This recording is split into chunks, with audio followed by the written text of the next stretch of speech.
नमस्कार, आप सबों का स्वागत है आप सबके अपने YouTube चैनल एडोस्थली पर।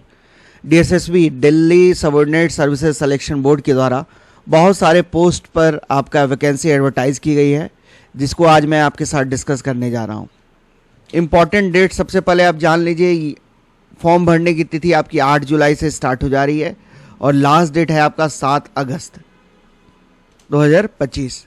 वीडियो में आगे बढ़ने से पहले मैं बता दूं कि जो लोग भी हमारे चैनल पे नए जुड़े हैं, चैनल को सब्सक्राइब अवश्य कर लें ताकि आपको भी लेटेस्ट गवर्नमेंट वैकेंसीज का अपडेट्स मिलता रहे। देखिए, जो पोस्ट आया है आपका वो अलग अलग है। मलेरिया इंस्पेक्टर, कुछ दिल्ली म्यूनिसिपल कॉरपोरेशन के अंदर पोस्ट है ये मलेरिया इंस्पेक्टर का, आयुर्वेदिक फार्मासिस्ट। उसके बाद डायरेक्टरेट ऑफ एजुकेशन के तहत पीजीटी का पोस्ट आया है आपका अलग अलग सब्जेक्ट्स में। पीजीटी इंजीनियरिंग ग्राफिक्स मेल और फीमेल दोनों में पद आया है आपका।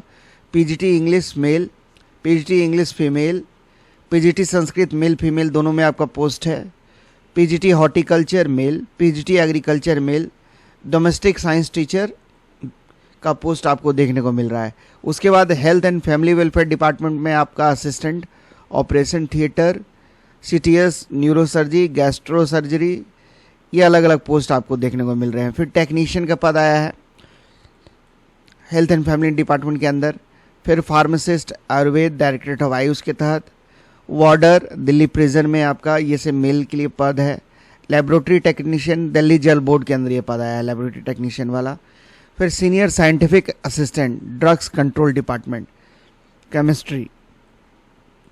फिर ड्रग्स कंट्रोल डिपार्टमेंट के अंदर ही एक और पद पे भी वैकेंसी आप देख रहे हैं, सीनियर साइंटिफिक असिस्टेंट माइक्रोबायोलॉजी।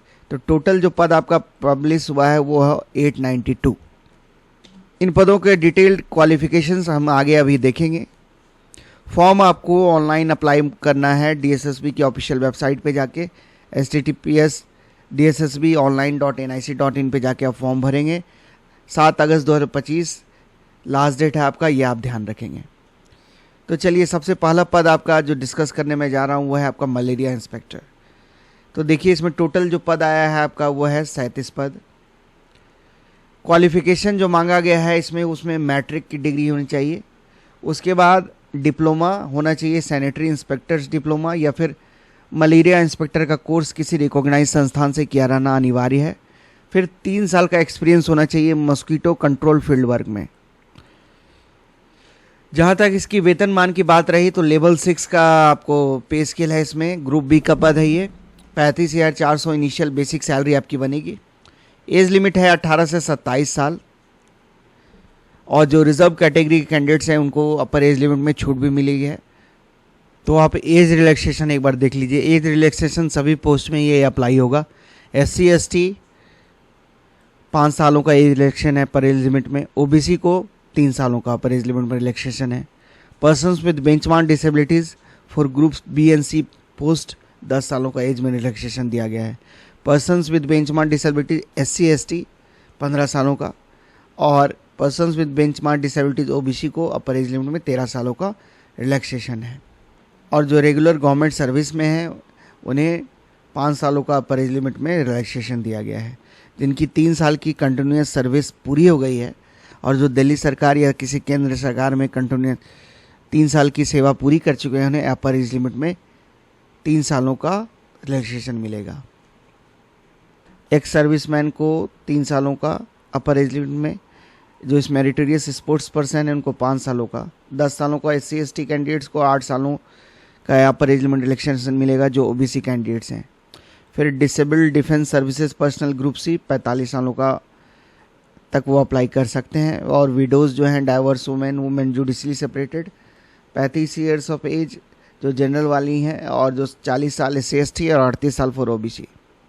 तो नॉर्मल जो एज रिलैक्सेशन दिया गया है वो मैंने आपको बता दिया। और नॉर्मल जो एज लिमिट दी गई है वो 18 साल मिनिमम और 27 साल maximum for the malaria inspector. और बाकी जो एज रिलैक्सेशन है अभी मैंने आपके साथ डिस्कस किया।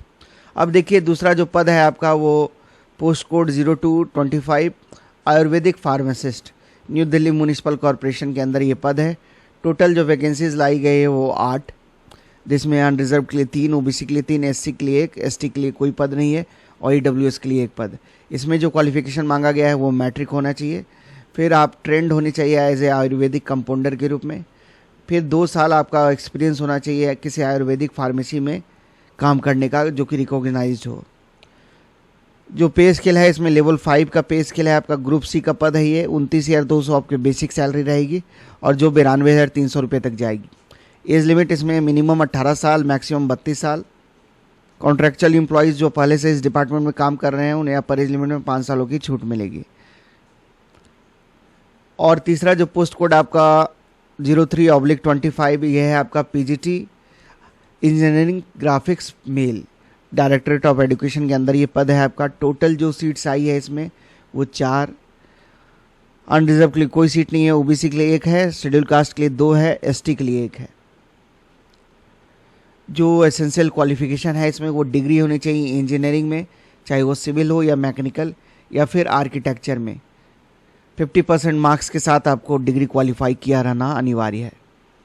और प्रमोशंस के लिए फ्यूचर में आपको BEd की degree, BA education, BSc education अगर किसी संस्था से आपने किया है तो वो आपको प्रमोशन में आगे मदद करेगा। मतलब BEd होना, आप BEd ज्वाइनिंग के बाद या पहले से अगर आप किए हुए हैं तो वो आपके लिए बहुत ही फ़ायदेमंद होगा भविष्य में प्रमोशन लेने के लिए।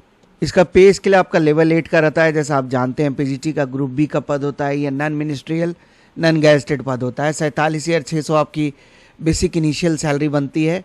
इसके अलावा आपको DA, HRA, ट्रांसपोर्ट अलाउंस, तो ये सब मिल के आपको लगभग 90,000 रुपये प्लस 90,000 के करीब आपको सैलरी, ग्रॉस सैलरी बनने जा रही है।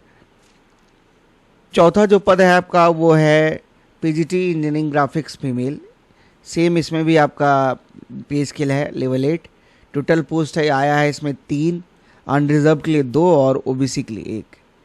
एसेंशियल क्वालिफिकेशन वही है जो PGT मेल वाला में मांगा गया था, इंजीनियरिंग ग्राफिक्स मेल। इंजीनियरिंग की डिग्री चाहिए सिविल या मैकेनिकल में या फिर आर्किटेक्चर की डिग्री। पे स्केल सेम जैसा मैंने बताया। उसके बाद post code 05/25 PGT English male, director of education के अंदर पद। टोटल 64 सीट्स आई हैं। अनरिजर्व में अच्छी खासी सीट्स हैं 46, OBC में 2, शेड्यूल कास्ट में 9, ST में 1 भी पद नहीं, EWS में 7 पद। इसमें मास्टर डिग्री होना चाहिए आपका इंग्लिश में कम से कम 50% मार्क्स के साथ। फिर BEd की डिग्री होनी चाहिए और 3 वर्षियों का अगर आपका 3 इयर्स का इंटीग्रेटेड BEd MAd है तो वो भी चलेगा। पे स्केल आपका लेवल 8 का इसमें भी है। एज लिमिट 30 साल से ज़्यादा नहीं होना चाहिए और जो ये रिलैक्सेशन हमने बताया था वो आपको यहाँ भी अप्लाई होगा। SC ST को 5 साल, OBC को 3 साल, ये जो अपर एज लिमिट में डिस्कस किया था कुछ समय पहले मैंने, वही यहाँ भी अप्लाई होगा। ऐसे नॉर्मल जनरल कैंडिडेट्स के लिए जो अपर एज लिमिट है वो है 30 साल। Post code 06/25 English female, same salary, सब कुछ है इसमें वही, सेम क्वालिफिकेशन। टोटल सीट्स हालांकि यहाँ पे 29 है। अनरिजर्व के लिए 12, OBC के लिए 12, EWS के लिए 5। एसेंशियल क्वालिफिकेशन इसमें भी मास्टर डिग्री कंसर्न सब्जेक्ट में विथ मिनिमम 50% मार्क्स, उसके साथ साथ BEd की डिग्री। लेवल 8 की सैलरी, 30 साल से ऊपर एज नहीं होना चाहिए। एज रिलैक्सेशन जो डिस्कस किया गया था वो यहाँ भी अप्लाई होगा। फिर PGT संस्कृत मेल, ये भी डायरेक्टरेट ऑफ एजुकेशन के अंदर पद है। इसमें टोटल 6 सीट्स आया है। ST के लिए 2 है, OBC के लिए 2 है, अनरिजर्व के लिए 1 है और शेड्यूल कास्ट के लिए आपका 1 है। EWS में कोई पोस्ट नहीं है। इसमें भी संस्कृत में आपकी मास्टर डिग्री होनी चाहिए विथ मिनिमम 50% मार्क्स। BEd की डिग्री साथ साथ होनी चाहिए। सैलरी वही है लेवल 8 आपका। उसके बाद PGT संस्कृत फीमेल, इसमें टोटल सीट्स 19 आई है। Same qualification master degree concern subject में विथ 50% मार्क्स, साथ साथ BEd की डिग्री, लेवल 8 की सैलरी इसमें भी एज लिमिट वही है। अपर एज लिमिट 30 साल। एज रिलैक्सेशन मिला है रिजर्व कैटेगरी कैंडिडेट्स को। फिर PGT हॉर्टिकल्चर मेल, ये भी डायरेक्टरेट ऑफ एजुकेशन के अंदर पद है। इसमें मात्र 1 पोस्ट आया है अनरिजर्व के लिए। इसमें आपकी मास्टर डिग्री होनी चाहिए हॉर्टिकल्चर में। 50% मार्क्स के साथ आपको अपनी डिग्री क्वालिफाई करनी है, किए रहने आपका अनिवार्य है। इसमें फिर उसके साथ साथ BEd की डिग्री होनी चाहिए या फिर 3 वर्षीय इंटीग्रेटेड BEd MAd है तो वो भी चलेगा आपका। लेवल 8 की सैलरी इसमें भी मिलेगी आपको। फिर post code 10/25 PGT agriculture male, इसमें टोटल 5 सीट आया है आपका। अनरिजर्व के लिए 2, ओबीसी के लिए 1, शेड्यूल कास्ट के लिए 1 और ईडब्ल्यूएस के आपका 1 पद। इसमें भी कंसर्न सब्जेक्ट में मास्टर डिग्री मतलब एग्रीकल्चर में आपकी एमएससी इन एग्रीकल्चर होना आपको अनिवार्य है। 50% मार्क्स के साथ आपको डिग्री होनी चाहिए। फिर उसके साथ साथ आपको बीएड किया रहना होगा, तब आप एज ए पीजीटी एग्रीकल्चर बन सकते हैं। लेवल 8 की सैलरी इसमें भी मिलने जा रही है आपको। अपर एज लिमिट इसमें भी 30 साल है। एज रिलैक्सेशन दिया गया है एज पर गवर्नमेंट नॉर्म्स। फिर post code 11/25 domestic science teacher, ये भी डायरेक्टरेट ऑफ एजुकेशन के तहत पद है। टोटल 26 पोस्ट आया है। अनरिजर्व के लिए 8, ओबीसी के लिए 9, शेड्यूल कास्ट के लिए 5, एसटी के लिए 1 और ईडब्ल्यूएस के 3 पद। इसमें बैचलर डिग्री चाहिए आपका डोमेस्टिक साइंस में या फिर होम साइंस में। उसके साथ बीएड की डिग्री होनी चाहिए आपकी डोमेस्टिक साइंस में या फिर होम साइंस में। इसमें आपका लेवल 7 की सैलरी है और 44,900 आपकी इनिशियल बेसिक सैलरी बनेगी। उसके अलावा आपको डीए, एचआरए ये सब मिलके लगभग 80,000 रुपये आपका तनख्वाह बनने जा रहा है। 30 साल इसमें भी अपर एज लिमिट दी गई है। इसके बाद पोस्ट कोड आपका 12/25, ये है health and family welfare department के अंदर पद। असिस्टेंट का पद है। Operation theatre, CTS, neuro surgery, gastro surgery, CSSD anaesthesia, gas plant, anaesthesia workshop, ICU, surgical resuscitation unit. तो इसमें जो टोटल पद आया है आपका वो 120 पद आया है। अच्छा खासा पद है। 51 पद है आपका अनरिजर्व में, ओबीसी में 32, शेड्यूल कास्ट में 17, एसटी में 9, ईडब्ल्यूएस में 11। इसमें लेवल 2 की सैलरी आपको मिलेगी। 19,900 से 63,200 रुपया आपका तनख्वाह रहेगा कि बीच इसी के बीच तनख्वाह रहेगी आपकी। 19,900 रुपये आपकी बेसिक सैलरी रहेगी। इसके अलावा आपको HRA, dearness allowance, transport allowance और भी अन्य भत्ते मिलेंगे। एज लिमिट मिनिमम 18 साल और मैक्सिमम 27 साल। और जो पैरा 7 में डिस्कस किया गया था एज रिलैक्सेशन, वो यहाँ भी अप्लाई होगा। इसमें जो एसेंशियल क्वालिफिकेशन है वो मैट्रिकुलेशन 10+2 की डिग्री होनी चाहिए। मैट्रिक या फिर हायर सेकेंडरी की डिग्री या सीनियर सेकेंडरी जो बोलिए 10+2 की डिग्री साइंस स्ट्रीम या आईएससी की डिग्री होनी चाहिए। फिर ऑपरेशन रूम असिस्टेंट कोर्स किसी रिकॉग्नाइज संस्था से आपका किया रहना होना अनिवार्य है। फिर एक टेक्नीशियन का पद आया है health and family welfare department के अंदर ही। इसमें जो टोटल वैकेंसीज आई है वो है आपकी 70। पोस्ट कोड आपका 13/25। इसमें मैट्रिकुलेशन या 10+2 की डिग्री होनी चाहिए साइंस स्ट्रीम में। ऑपरेशन रूम असिस्टेंट कोर्स आपका किया रहना चाहिए किसी रिकॉग्नाइज इंस्टीट्यूशन से और 5 साल का आपका एक्सपीरियंस होना चाहिए ओटी असिस्टेंट के रूप में काम करने का। इसमें पे लेवल 4 आपको मिलने जा रहा है। एज लिमिट वही है 18 साल मिनिमम और मैक्सिमम 27 साल। और जो पैरा 7 में डिस्कस किया गया था एज रिलैक्सेशन, वो यहाँ भी अप्लाई होगा। फिर आपका फार्मासिस्ट आयुर्वेदा, ये डायरेक्टरेट ऑफ आयुष के तहत ये पद है। पोस्ट कोड आपका 14/25। टोटल पोस्ट आई है 19। अनरिजर्व 12, ओबीसी 5, एससी 2, एसटी कोई सीट्स नहीं, ईडब्ल्यूएस में भी कोई सीट्स नहीं। इसमें मैट्रिक की डिग्री होनी चाहिए। उसके साथ ट्रेनिंग होनी चाहिए। उपवैद वैश्य कल्प कोर्स कम से कम 2 साल का आपको ड्यूरेशन का किसी रिकॉग्नाइज संस्था से किया होना अनिवार्य है। पे स्केल आपका लेवल 5 का है। इसमें ग्रुप सी का पद है, नॉन मिनिस्ट्रियल नॉन गेस्टेड पद। 29,200 रुपये आपकी बेसिक सैलरी। एज लिमिट आपका मिनिमम 18 साल, 27 साल मैक्सिमम।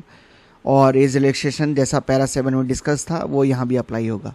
फिर पोस्ट कोड आपका 15/25 वार्डर, ये सिर्फ मेल के लिए पद है। ये दिल्ली प्रिजन में आपका पद है जेल के अंदर। ये आपका 1676 पद आया है। 680 unreserved, OBC 452, schedule caste 252, ST 125, EWS 167। इसमें 10+2 की डिग्री होनी चाहिए। इसमें हाइट ऑफ चेस्ट का भी स्टैंडर्ड्स है। हाइट मिनिमम 170 सेंटीमीटर होना चाहिए। और जो एसटी कैंडिडेट्स हैं, गढ़वालीज, गोरखा, डोगरा, जो पहाड़ी क्षेत्रों से बिलोंग करते हैं, उन्हें हाइट में 5 सेंटीमीटर का रिलैक्सेशन दिया गया है। चेस्ट आपका फुलाए एक मिनिमम 81 होना चाहिए, बिना फुला के 85 सेंटीमीटर, बिना फुलाए 81 और फुला के 85 सेंटीमीटर, मतलब मिनिमम 5 सेंटीमीटर का गैप होना चाहिए फुलाए और बिना फुलाए। इसमें भी 5 सेंटीमीटर की छूट दी गई है गोरखाज, गढ़वाली, डोगराज और एसटी कैंडिडेट्स को। विजन स्टैंडर्ड भी इसमें 6/6 होना चाहिए विदाउट ग्लास, दोनों आई। कोई कलर ब्राइटनेस की शिकायत नहीं होनी चाहिए, ना ही कोई आपका बोर्ड लेग्ड होना चाहिए, ना ही नॉक नहीं होनी चाहिए, फ्लैट फिट, वेरिकोज वेन और स्क्यूंटी नहीं होनी चाहिए आइज में। ये सारी मेडिकल स्टैंडर्ड्स है। 1600 मीटर का रेस इसमें आपको करना होगा 6 मिनट के अंदर। उसके बाद लॉन्ग जंप है 13 फीट का और हाई जंप है 3 फीट 9 इंचेस का। 3 चांस दिए जाएंगे आपको। अब अगला जो पोस्ट कोड आपका 16/25 लेबोरेटरी टेक्नीशियन, ये दिल्ली जल बोर्ड के अंदर पद है। टोटल 30 सीट आया है इसमें पे स्किल है लेवल 5। इसमें साइंस के में डिग्री होनी चाहिए, खासकर केमिस्ट्री में 2 साल का एक्सपीरियंस होना चाहिए केमिकल लेबोरेटरी में आपका काम करने का, sampling and analysis of water sewage effluent और in the preparation of dragon culture sterilisation of laboratory wares. मतलब 2 साल का आपको वर्क एक्सपीरियंस होना चाहिए, एमएससी इन केमिस्ट्री होनी चाहिए, तो वो आप अप्लाई कर सकते हैं। Minimum age limit 18, maximum 27। फिर आपका ड्रग्स कंट्रोल डिपार्टमेंट में पद है आपका सीनियर साइंटिफिक असिस्टेंट केमिस्ट्री। तो एक ही पद आया है शेड्यूल कास्ट कैंडिडेट्स के लिए। इसमें पोस्ट ग्रेजुएट डिग्री मांगी गई है केमिस्ट्री में, फार्मेसी में, बायोकेमिस्ट्री में किसी रिकॉग्नाइज संस्था से। साथ साथ 1 साल का आपको एक्सपीरियंस होना चाहिए किसी रिकॉग्नाइज संस्था में, तो आप फॉर्म भर सकते हैं इसमें।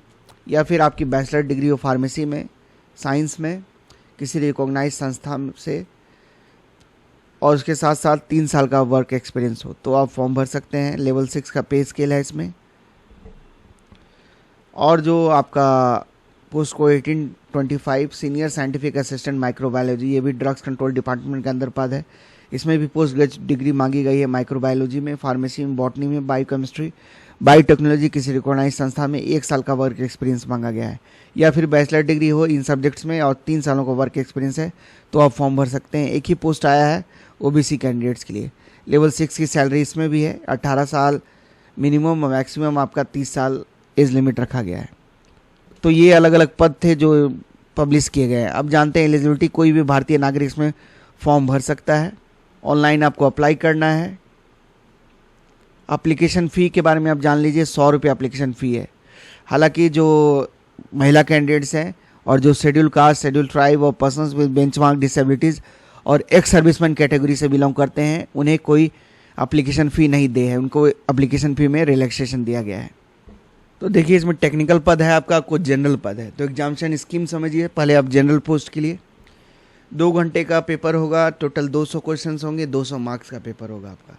इसमें एमसीक्यू नेचर का पेपर होगा, जिसमें GS, general intelligence and reasoning, arithmetic and numerical ability, test of Hindi language and comprehension और test of English language and comprehension. तो 40 मार्क 5 सेक्शन है, प्रति सेक्शन से 40-40 मार्क्स का क्वेश्चन पूछा जाएगा। 40 क्वेश्चन 40 मार्क्स के, टोटल 200 मार्क्स का पेपर रहेगा। फिर जो टेक्निकल पोस्ट है आपका, इसमें भी 2 घंटा का समय, 200 क्वेश्चन, 200 आपका मार्क्स का पेपर। सेम चीज़ वही है। इसमें आपका 20 मार्क्स यहाँ पे हर एक पेपर से रहेगा। 20-25 100 हो गया आपका इधर। और सेक्शन भी आपका जो सब्जेक्ट है जिसमें आप अप्लाई कर रहे हैं कंसर्न सब्जेक्ट में, वहाँ से आपको क्वेश्चंस देखने को मिलेंगे। 100 मार्क्स का 100 क्वेश्चंस रहेगा। जनरल वाले में यहाँ पे 200 मार्क्स का देखिए पेपर था।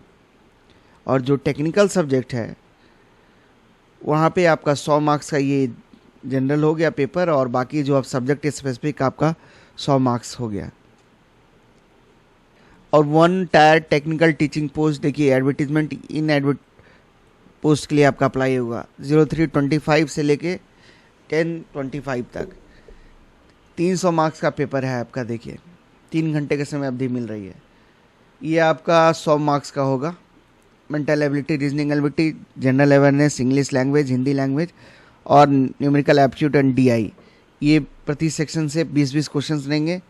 इस तरह 100 मार्क्स का पेपर हो गया ये। और सेक्शन भी आपका जो पोस्ट ग्रेजुएशन का आपका सब्जेक्ट है और जो टीचिंग मेथोडोलॉजी है आपका, वहाँ से आपको 200 क्वेश्चंस देखने को मिलेंगे 200 मार्क्स के। मेरिट आपकी दोनों मार्क्स के पेपर के स्कोर पे बेसिस पे बनेगी। फिर 1 टायर टेक्निकल टीचिंग पोस्ट 1125, इसमें आपका देखिए सेक्शन ए सेक्शन बी वही रहेगा। सेक्शन ए से 100 प्रश्न और सेक्शन बी से यहाँ पे आपका 100 प्रश्न।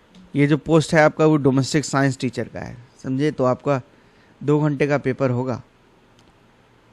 इधर से 100, सेक्शन ए से 100 नंबर का और सेक्शन बी से 100 नंबर का। और बाकी जो पीजीटी वाला जितना भी पेपर है वो आपका 3 घंटे का पेपर होगा। Section A, section B, section A से आपका 100 क्वेश्चंस रहेगा 100 मार्क्स का, और बाकी आपका जो सब्जेक्ट, जिस सब्जेक्ट में आप अप्लाई कर रहे हैं, जैसे पीजीटी इंग्लिश, तो वहाँ से आपको इंग्लिश के 200 क्वेश्चंस देखने को मिलेंगे आपके सब्जेक्ट के, और बाकी 100 नंबर आपका कॉमन रहेगा ये। तो देखिए टायर 1 और टायर 2 दोनों में आपको क्वालिफाइंग मार्क्स लाने होंगे। मिनिमम क्वालिफाइंग मार्क्स आपका टायर 1 में जो है, जो 2 सेक्शन आप देख रहे हैं ना, सेक्शन ए, सेक्शन बी, तो मिनिमम क्वालिफाइंग मार्क्स आपका सेक्शन ए में नहीं है, वो आपका सिर्फ सेक्शन बी में रहेगा। लेकिन हाँ, कंबाइंड मार्क्स आपका जोड़ा जाएगा सेक्शन ए का और सेक्शन बी का फाइनल मेरिट लिस्ट को प्रिपेयर करने के लिए। ये सारे पोस्ट के लिए एप्लीकेबल होगा, चाहे वो टीचिंग हो या टेक्निकल पोस्ट हो। मतलब आप समझे कि सेक्शन ए में जो आपका कॉमन था, जैसे मैथ, रीजनिंग, इंग्लिश और हिंदी वाला पेपर था, उसमें कोई मिनिमम क्वालिफाइंग मार्क्स नहीं है, लेकिन फाइनल मेरिट लिस्ट बनाने के लिए सेक्शन ए और सेक्शन बी दोनों को मार्क्स जोड़ के फाइनल मेरिट लिस्ट बनाया जाएगा। नेगेटिव मार्किंग है, आप ध्यान रखेंगे, 0.25 मार्क्स आपके डिडक्ट किए जाएंगे हर एक रॉन्ग आंसर के लिए। और कुछ में skill test, physical endurance test होगा, आपका ड्राइविंग टेस्ट होगा।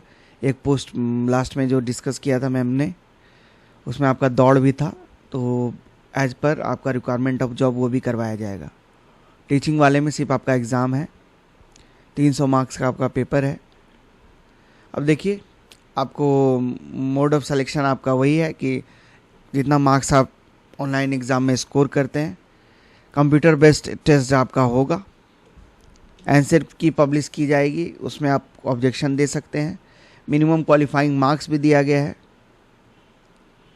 जनरल ईडब्ल्यूएस के लिए 40%, ओबीसी जो है 35%, और SC ST persons with benchmark disabilities 30%। Age relaxation आप देख लीजिए, डिस्कस किया गया था। SC ST को 5 साल, ओबीसी को 3 साल, person with benchmark disability 10, 15, maximum 15 साल। ठीक है, ये हमने पहले ही डिस्कस कर लिया है। इम्पॉर्टेंट डेट्स भी मैंने बता दिया है आपको।